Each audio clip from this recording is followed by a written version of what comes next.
People of the Dark by Robert E. Howard. I came to Dagon's cave to kill Richard Brent. I went down the dusky avenues made by the towering trees, and my mood well matched the primitive grimness of the scene. The approach to Dagon's cave is always dark, for the mighty branches and thick leaves shut out the sun, and now the somberness of my own soul made the shadows seem more ominous and gloomy than was natural.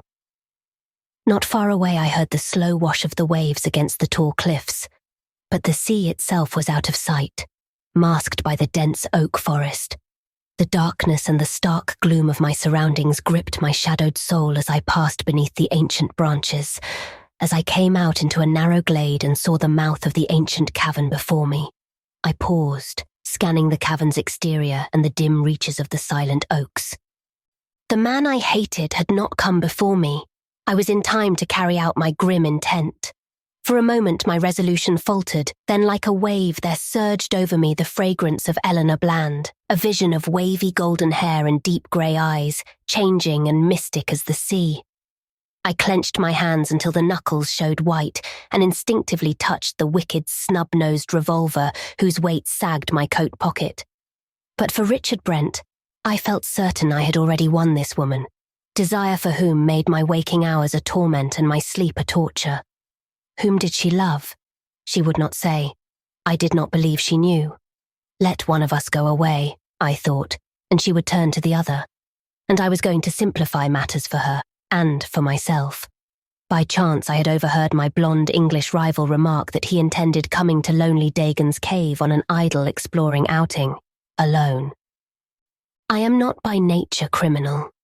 I was born and raised in a hard country and have lived most of my life on the raw edges of the world, where a man took what he wanted if he could, and mercy was a virtue little known, but it was a torment that racked me day and night that sent me out to take the life of Richard Brent.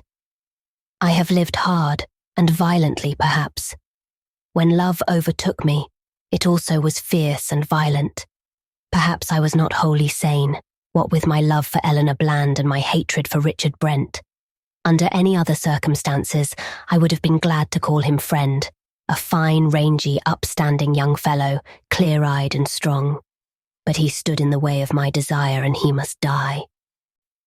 I stepped into the dimness of the cavern and halted. I had never before visited Dagon's cave, yet a vague sense of misplaced familiarity troubled me as I gazed on the high arching roof, the even stone walls and the dusty floor. I shrugged my shoulders, unable to place the elusive feeling. Doubtless it was evoked by a similarity to caverns in the mountain country of the American Southwest, where I was born and spent my childhood. And yet I knew that I had never seen a cave like this one, whose regular aspect gave rise to myths that it was not a natural cavern, but had been hewn from the solid rock ages ago by the tiny hands of the mysterious little people, the prehistoric beings of British legend. The whole countryside thereabouts was a haunt for ancient folklore. The country folk were predominantly Celtic. Here the Saxon invaders had never prevailed, and the legends reached back, in that long settled countryside, further than anywhere else in England, back beyond the coming of the Saxons, and incredibly beyond that distant age, beyond the coming of the Romans, to those unbelievably ancient days when the native Britons warred with black-haired Irish pirates. The little people, of course, had their part in the law. Legend said that this cavern was one of their last strongholds against the conquering Celts, and hinted at lost tunnels, long fallen in or blocked up, connecting the cave with a network of subterranean corridors which honeycombed the hills. With these chance meditations vying idly in my mind with grimmer speculations, I passed through the outer chamber of the cavern and entered a narrow tunnel, which I knew by former descriptions, connected with a larger room. It was dark in the tunnel, but not too dark for me to make out the vague, half-defaced outlines of mysterious etchings on the stone walls. I ventured to switch on my electric torch and examine them more closely. Even in their dimness, I was repelled by their abnormal and revolting character. Surely no men cast in human mould as we know it scratched those grotesque obscenities, The little people. I wondered if those anthropologists were correct in their theory of a squat Aboriginal race, so low in the scale of evolution as to be scarcely human, yet possessing a distinct, though repulsive culture of their own. They had vanished before the invading races, theory said, forming the base of all Germanic legends of trolls, elves, dwarfs, and witches. Living in caves from the start, these Aborigines had retreated farther and farther into the caverns of the hills before the conquerors, vanishing at last entirely, though folklore fancy pictures their descendants still dwelling in the lost chasms far beneath the hills, loathsome survivals of an outworn age. I snapped off the torch and passed through the tunnel to come out into a sort of doorway which seemed entirely too symmetrical to have been the work of nature. I was looking into a vast, dim cavern at a somewhat lower level than the outer chamber, and again I shuddered with a strange alien sense of familiarity. A short flight of steps led down from the tunnel to the floor of the cavern. Tiny steps, too small for normal human feet, carved into the solid stone. Their edges were greatly worn away, as if by ages of use. I started the descent. My foot slipped suddenly.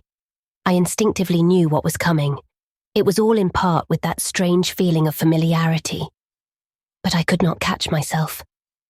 I fell headlong down the steps and struck the stone floor with a crash that blotted out my senses. Slowly, consciousness returned to me, with a throbbing of my head and a sensation of bewilderment. I lifted a hand to my head and found it caked with blood. I had received a blow, or had taken a fall, but so completely had my wits been knocked out of me that my mind was an absolute blank. Where I was, who I was, I did not know.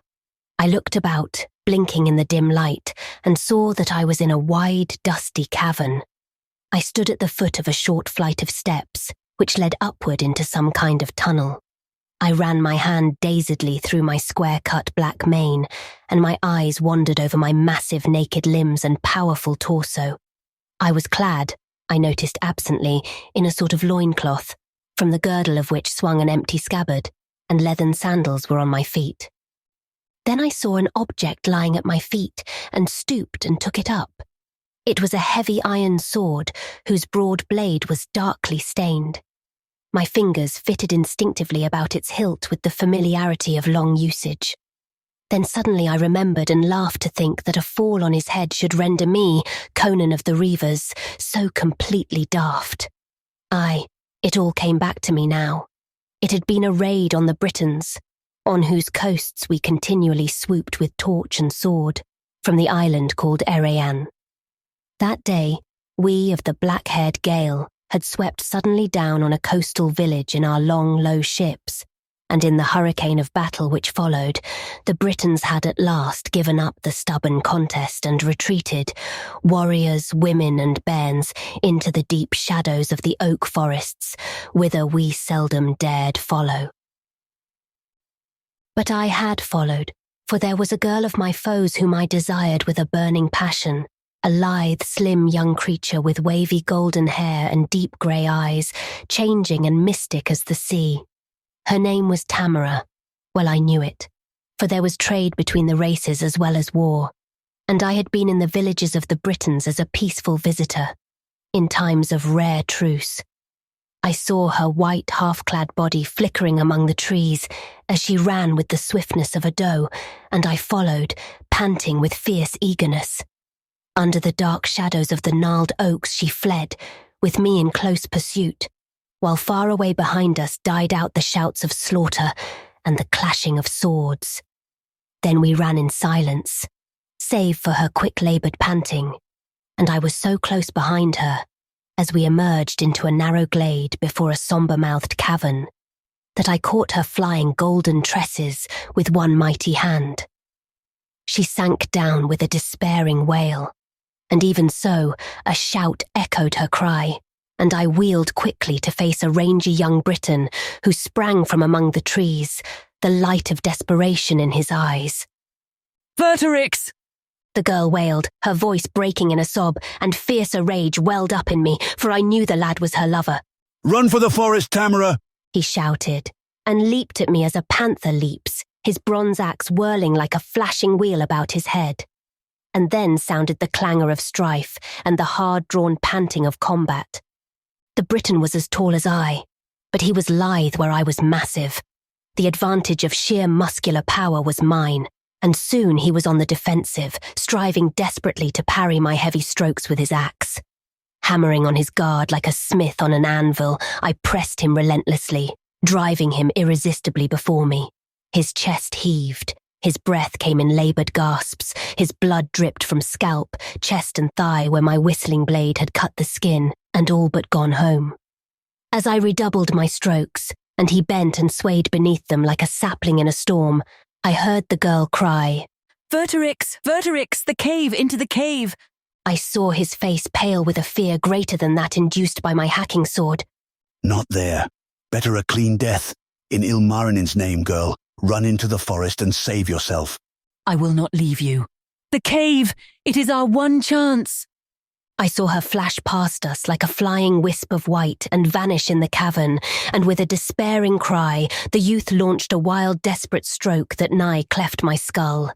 As I staggered beneath the blow I had barely parried, he sprang away, leaped into the cavern after the girl, and vanished in the gloom. With a maddened yell that invoked all my grim Gaelic gods, I sprang recklessly after them, not reckoning if the Briton lurked beside the entrance to brain me as I rushed in. But a quick glance showed the chamber empty, and a wisp of white disappearing through a dark doorway in the back wall. I raced across the cavern and came to a sudden halt as an axe licked out of the gloom of the entrance and whistled perilously close to my black-maned head. I gave back suddenly. Now the advantage was with Verterix, who stood in the narrow mouth of the corridor where I could hardly come at him without exposing myself to the devastating stroke of his axe.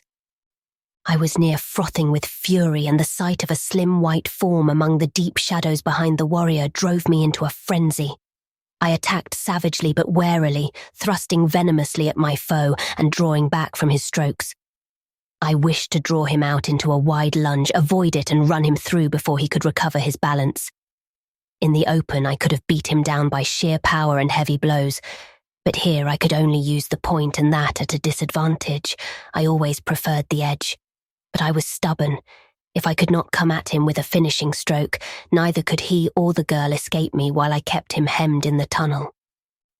It must have been the realization of this fact that prompted the girl's action, for she said something to Verterix about looking for a way leading out. And though he cried out fiercely, forbidding her to venture away into the darkness, she turned and ran swiftly down the tunnel to vanish in the dimness. My wrath rose appallingly, and I nearly got my head split in my eagerness to bring down my foe before she found a means for their escape. Then the cavern echoed with a terrible scream, and Verterix cried out like a man death-stricken, his face ashy in the gloom. He whirled, as if he had forgotten me and my sword, and raced down the tunnel like a madman, shrieking Tamara's name. From far away, as if from the bowels of the earth, I seemed to hear her answering cry, mingled with a strange sibilant clamour that electrified me with nameless but instinctive horror. Then silence fell, broken only by Verterix's frenzied cries, receding farther and farther into the earth.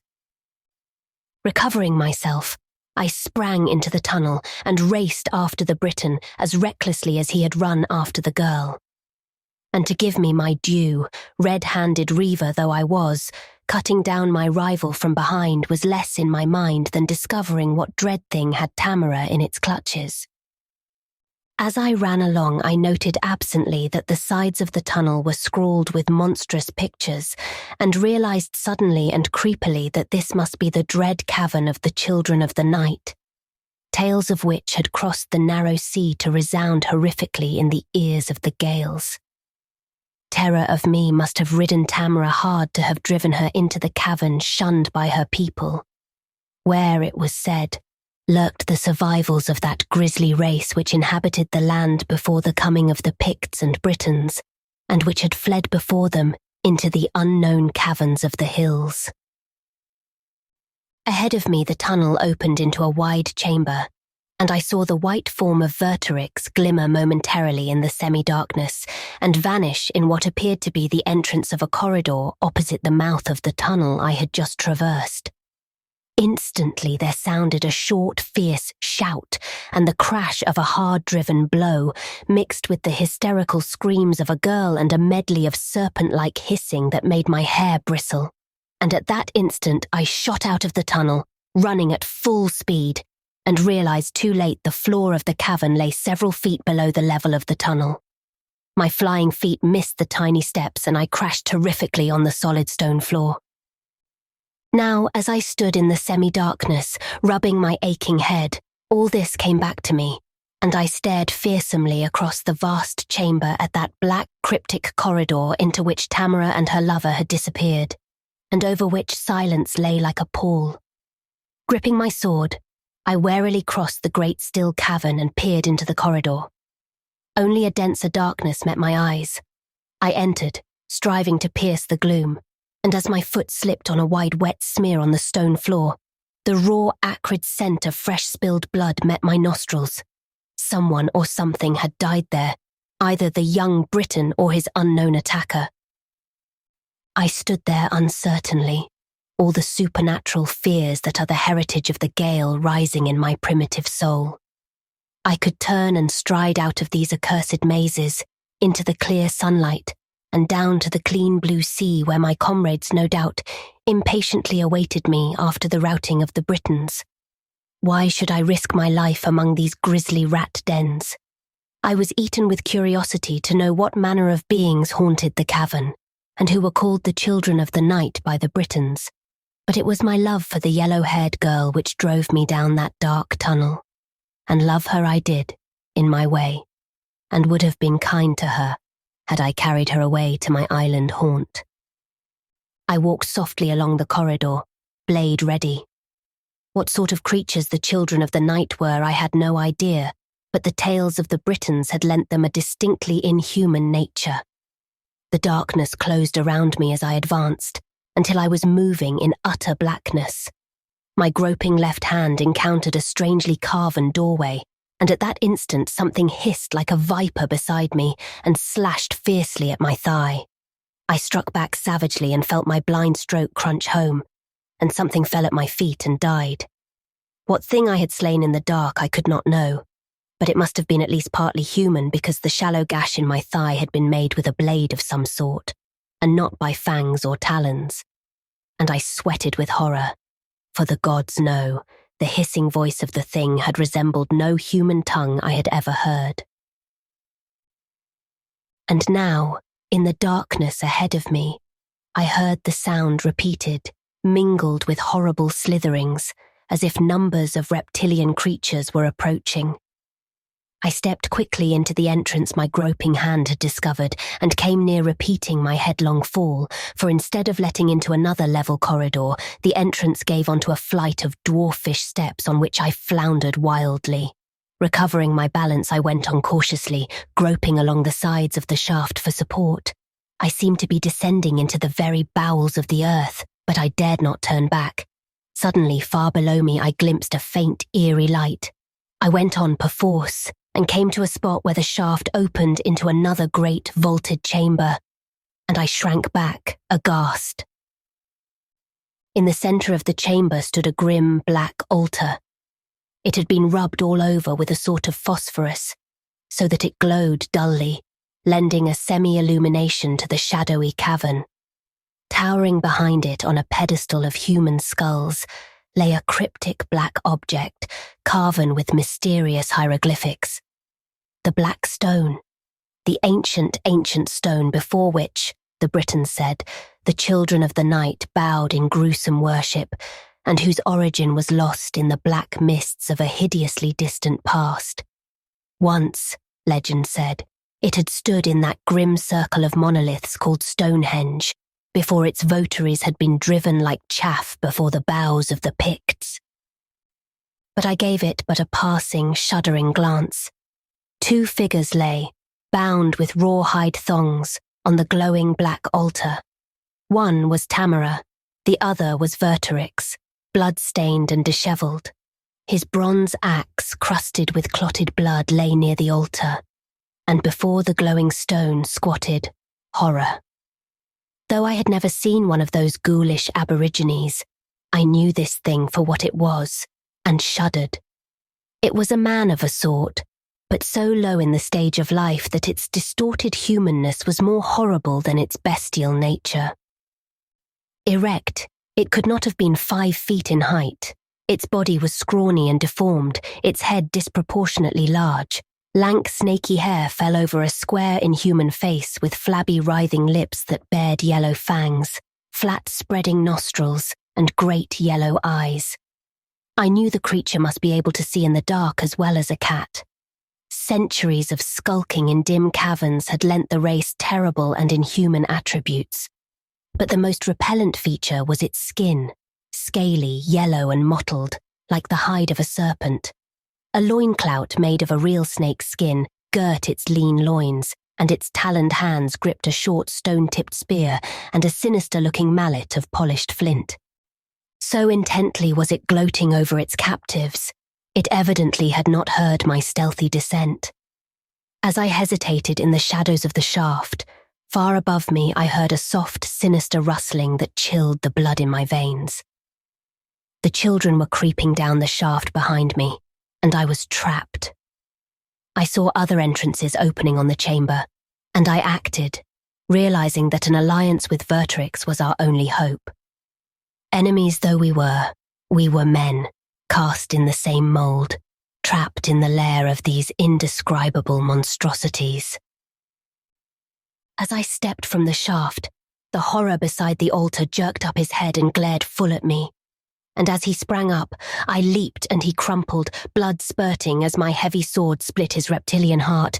But even as he died, he gave tongue in an abhorrent shriek which was echoed far up the shaft. In desperate haste, I cut Vertrix's bonds and dragged him to his feet. And I turned to Tamara, who in that dire extremity did not shrink from me, but looked up at me with pleading, terror-dilated eyes. Vertrix wasted no time in words, realizing chance had made allies of us. He snatched up his axe as I freed the girl. We can't go up the shaft. We'll have the whole pack upon us quickly. They caught Tamara as she sought for an exit and overpowered me by sheer numbers when I followed. They dragged us hither and all but that carrion scattered, bearing word of the sacrifice through all their burrows, I doubt not. Ilmarinen alone knows how many of my people, stolen in the night, have died on that altar. We must take our chance in one of these tunnels, all lead to hell. Follow me. Seizing Tamara's hand, he ran fleetly into the nearest tunnel and I followed. A glance back into the chamber before a turn in the corridor blotted it from view showed a revolting horde streaming out of the shaft. The tunnel slanted steeply upward, and suddenly ahead of us we saw a bar of grey light.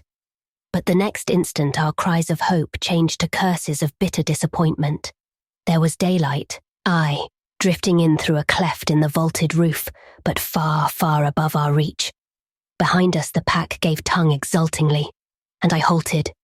"Save yourselves if you can," I growled. "Here I make my stand. They can see in the dark and I cannot. Here at least I can see them. Go!" But Vertrix halted also. Little use to be hunted like rats to our doom. There is no escape. Let us meet our fate like men. Tamara cried out, wringing her hands, but she clung to her lover. "Stand behind me with the girl," I grunted. "When I fall, dash out her brains with your axe lest they take her alive again. Then sell your own life as high as you may, for there is none to avenge us." His keen eyes met mine squarely.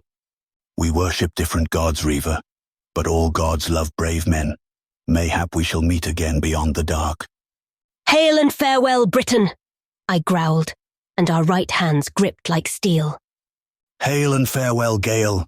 And I wheeled as a hideous horde swept up the tunnel and burst into the dim light, a flying nightmare of streaming snaky hair, foam-flecked lips and glaring eyes.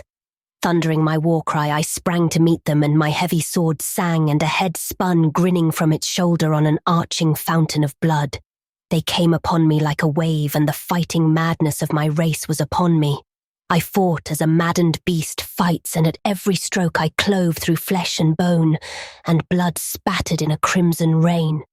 Then, as they surged in and I went down beneath the sheer weight of their numbers, a fierce yell cut the din, and Vertrix's axe sang above me, splattering blood and brains like water. The press slackened, and I staggered up, trampling the writhing bodies beneath my feet. A stair behind us. Half hidden in an angle of the wall. It must lead to daylight. Up it, in the name of Ilmarinen. So we fell back, fighting our way inch by inch. The vermin fought like blood-hungry devils, clambering over the bodies of the slain to screech and hack. Both of us were streaming blood at every step when we reached the mouth of the shaft, into which Tamara had preceded us. Screaming like very fiends, the children surged in to drag us down. The shaft was not as light as had been the corridor, and it grew darker as we climbed, but our foes could only come at us from in front. By the gods, we slaughtered them till the stair was littered with mangled corpses, and the children frothed like mad wolves. Then suddenly they abandoned the fray and raced back down the steps. "What portends this?" gasped Vertrix, shaking the bloody sweat from his eyes. "Up the shaft, quick!" I panted. "They mean to mount some other stair and come at us from above." So we raced up those accursed steps, slipping and stumbling, and as we fled past a black tunnel that opened into the shaft, far down it we heard a frightful howling. An instant later we emerged from the shaft into a winding corridor, dimly illumined by a vague grey light filtering in from above, and somewhere in the bowels of the earth I seemed to hear the thunder of rushing water. We started down the corridor, and as we did so, a heavy weight smashed on my shoulders, knocking me headlong, and a mallet crashed again and again on my head, sending dull red flashes of agony across my brain. With a volcanic wrench, I dragged my attacker off and under me and tore out his throat with my naked fingers, and his fangs met in my arm in his death bite. Reeling up, I saw that Tamara and Vertrix had passed out of sight. I had been somewhat behind them, and they had run on, knowing nothing of the fiend which had leaped on my shoulders. Doubtless they thought I was still close on their heels. A dozen steps I took, then halted. The corridor branched, and I knew not which way my companions had taken. At blind venture, I turned into the left-hand branch and staggered on in the semi-darkness. I was weak from fatigue and loss of blood, dizzy and sick from the blows I had received. Only the thought of Tamara kept me doggedly on my feet. Now distinctly I heard the sound of an unseen torrent. That I was not far underground was evident by the dim light which filtered in from somewhere above, and I momentarily expected to come upon another stair. But when I did, I halted in black despair. Instead of up, it led down. Somewhere far behind me I heard faintly the howls of the pack, and I went down, plunging into utter darkness. At last I struck a level and went along blindly.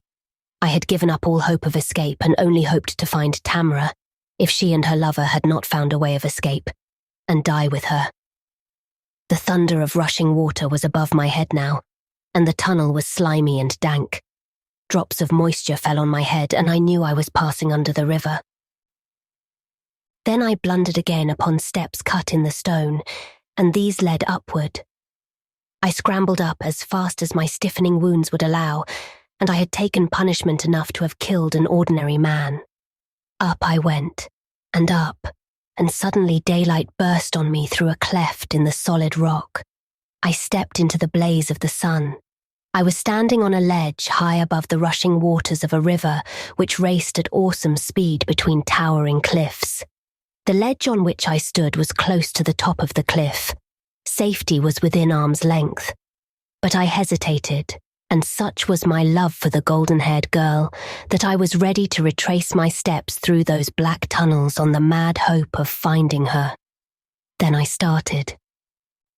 Across the river I saw another cleft in the cliff wall which fronted me, with a ledge similar to that on which I stood, but longer.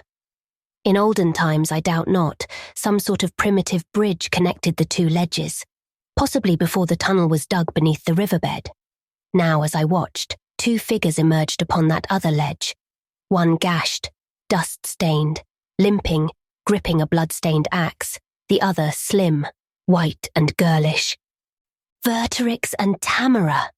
They had taken the other branch of the corridor at the fork and had evidently followed the windows of the tunnel to emerge as I had done, except that I had taken the left turn and passed clear under the river. And now I saw that they were in a trap. On that side the cliffs rose 100 feet higher than on my side of the river, and so sheer a spider could scarce have scaled them. There were only 2 ways of escape from the ledge, back through the fiend-haunted tunnels, or straight down to the river which raved far beneath. I saw Verterix look up the sheer cliffs, and then down, and shake his head in despair. Tamara put her arms about his neck, and though I could not hear their voices for the rush of the river, I saw them smile, and then they went together to the edge of the ledge, and out of the cleft swarmed a loathsome mob, as foul reptiles writhe up out of the darkness, and they stood blinking in the sunlight like the night things they were. I gripped my sword hilt in the agony of my helplessness until the blood trickled from under my fingernails. Why had not the pack followed me instead of my companions?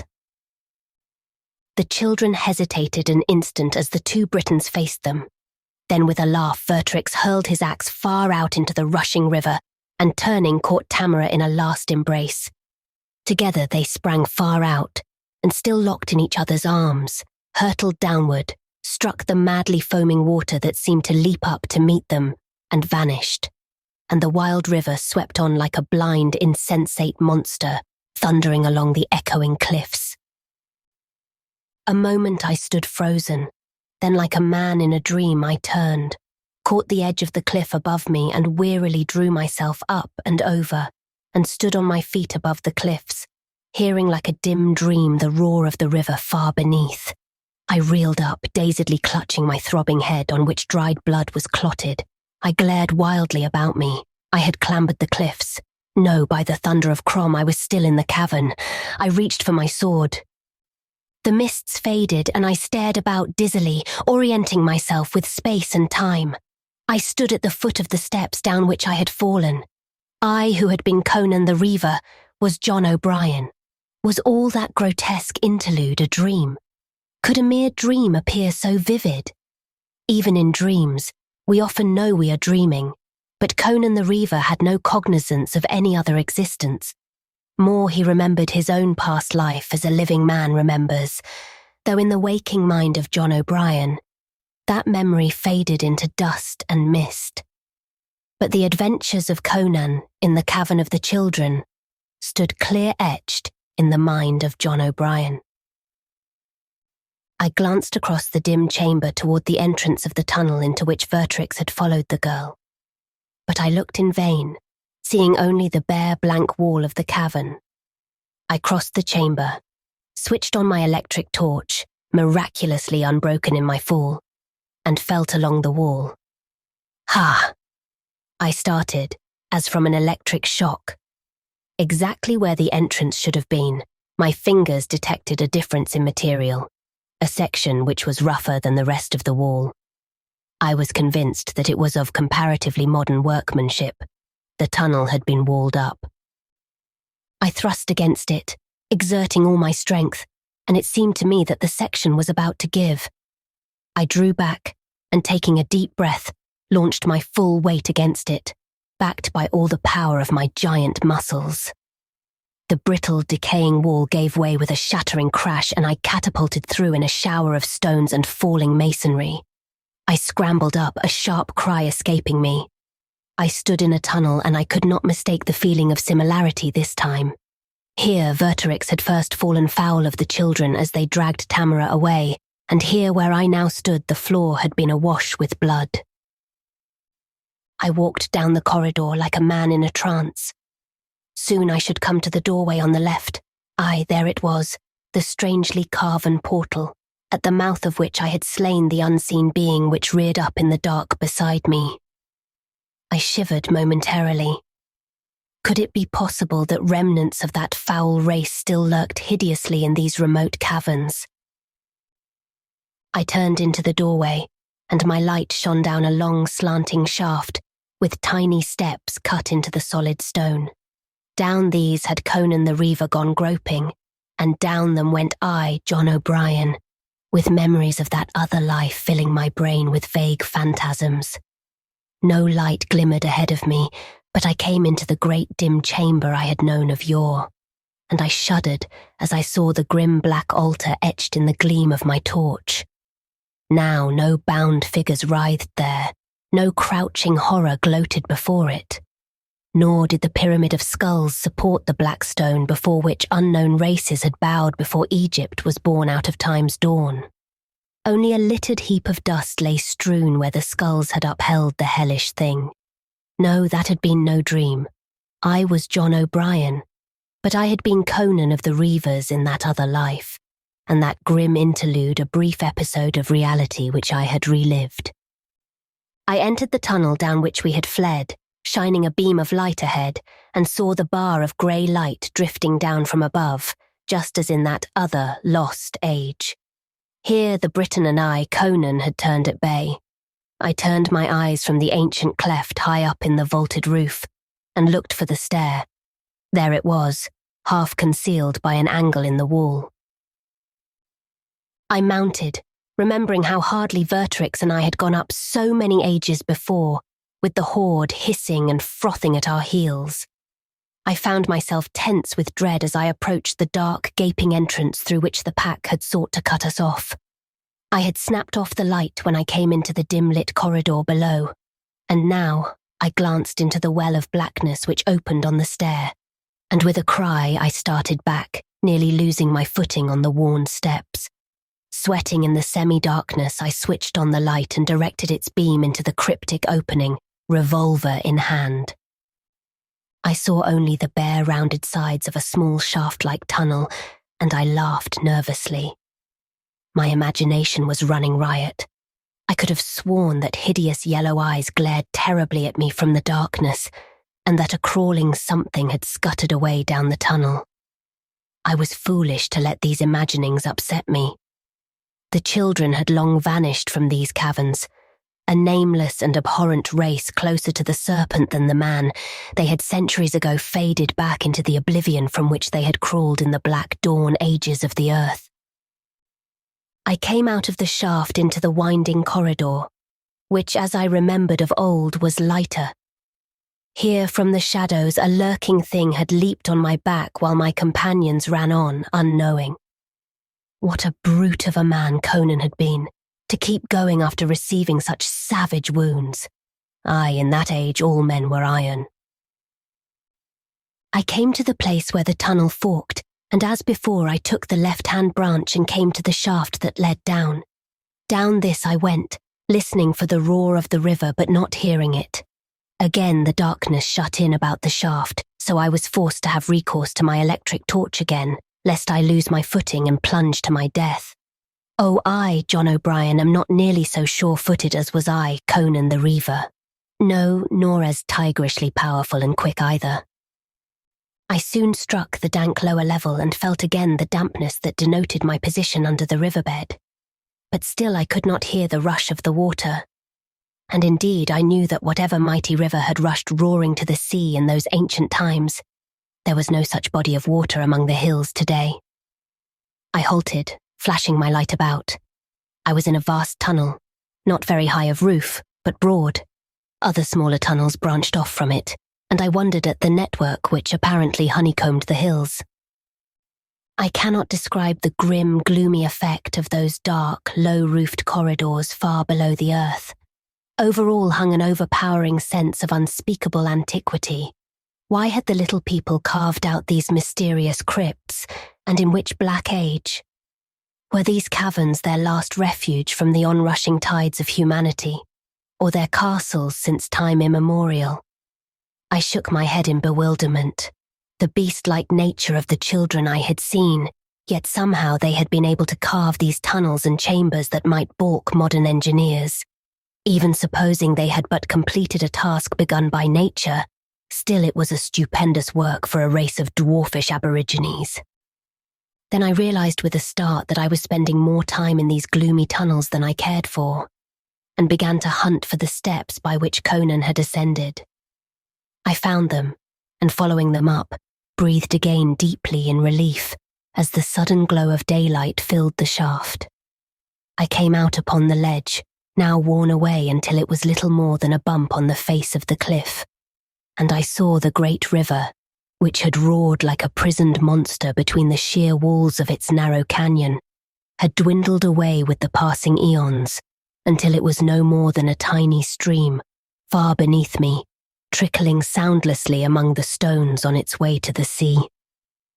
Aye, the surface of the earth changes. The rivers swell or shrink, the mountains heave and topple, the lakes dry up, the continents alter. But under the earth the work of lost, mysterious hands slumbers untouched by the sweep of time. Their work, aye, but what of the hands that reared that work? Did they too lurk beneath the bosoms of the hills? How long I stood there lost in dim speculations I do not know. But suddenly, glancing across at the other ledge, crumbling and weathered, I shrank back into the entrance behind me. Two figures came out upon the ledge, and I gasped to see that they were Richard Brent and Eleanor Bland. Now I remembered why I had come to the cavern, and my hand instinctively sought the revolver in my pocket. They did not see me, but I could see them, and hear them plainly too, since no roaring river now thundered between the ledges. By gad, Eleanor. I'm glad you decided to come with me.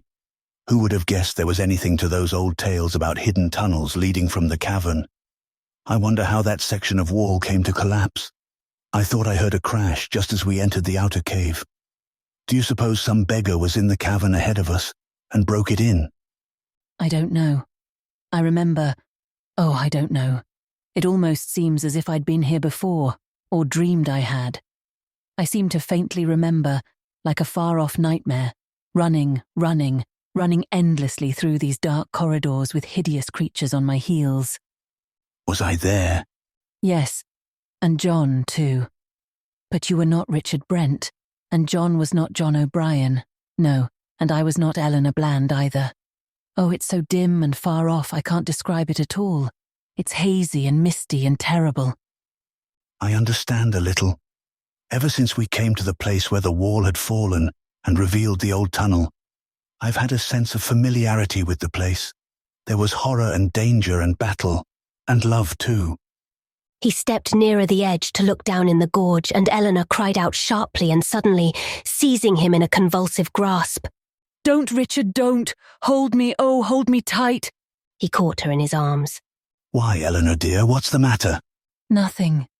She faltered, but she clung closer to him, and I saw she was trembling. Just a strange feeling, rushing dizziness and fright, just as if I were falling from a great height. Don't go near the edge, Dick. It scares me. I won't, dear. Eleanor, there's something I've wanted to ask you for a long time. Well, I haven't the knack of putting things in an elegant way. I love you, Eleanor. Always have. You know that.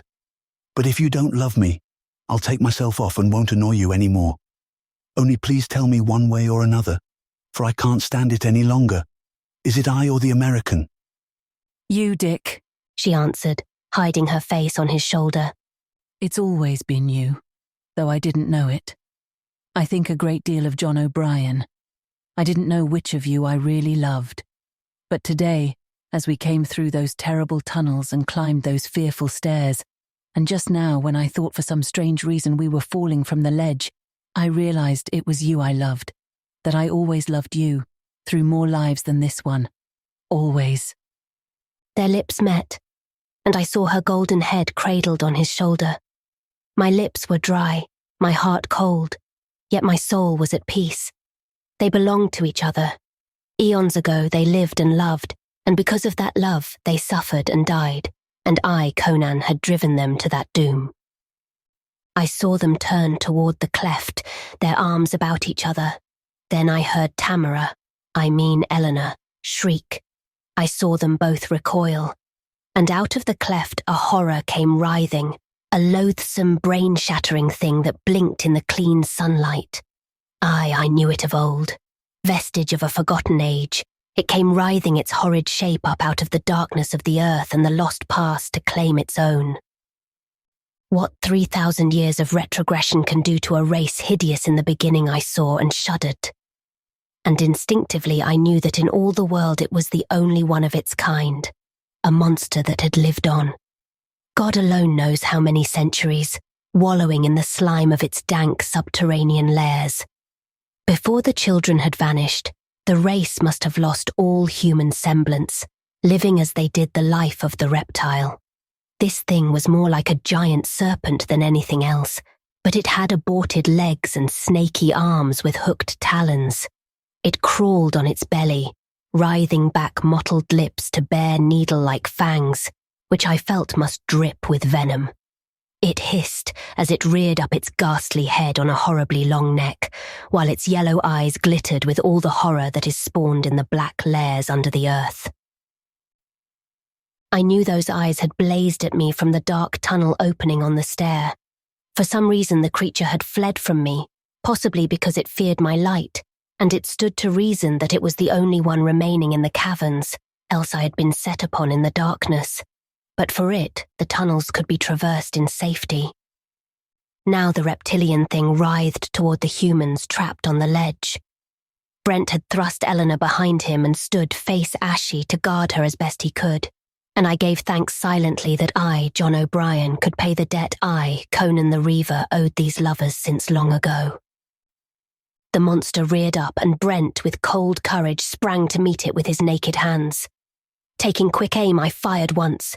The shot echoed like the crack of doom between the towering cliffs, and the horror, with a hideously human scream, staggered wildly, swayed and pitched headlong, knotting and writhing like a wounded python, to tumble from the sloping ledge and fall plummet-like to the rocks far below.